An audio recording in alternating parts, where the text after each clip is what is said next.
If you're an adult or someone that is far into your life, do you ever wonder about the things you missed out on? Maybe it was your first slumber party or your high school prom. It could have been riding on your first roller coaster or having your first food fight.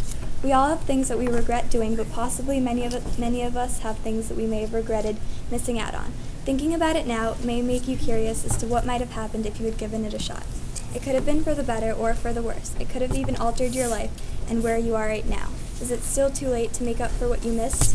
In Sarah Dessen's Along for the Ride, Auden West has been a night owl ever since her parents' divorce. She has constructed a habit that gets her through the night, and it sure does involve a lot of caffeine.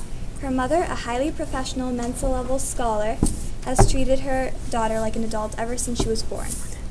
My brother had kind of worn my parents out on the whole kid thing. They didn't have the patience to do it again.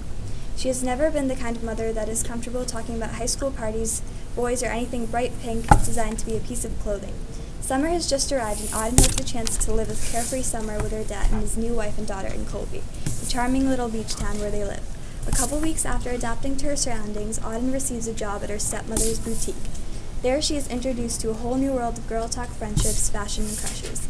Auden feels a bit uncomfortable discussing what she has completely missed out on. There was not a lot of time playing or toys, although I never wanted for books, which were always in ample supply.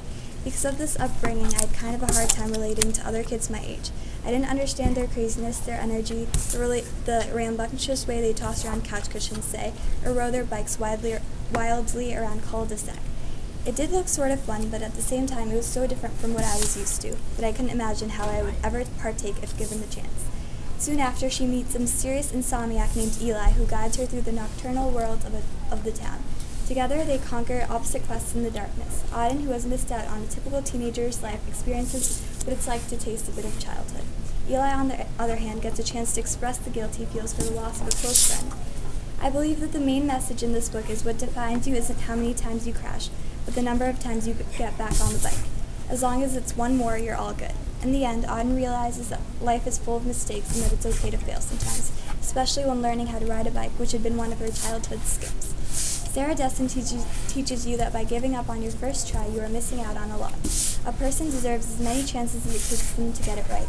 Auden is inferring to her and Eli's relationship as well as her own relationship with her mother. Eli decides to give her a second chance, and she decides to give her demanding mother another chance. Auden experiences a summer that truly transforms her, the best summer she's ever had.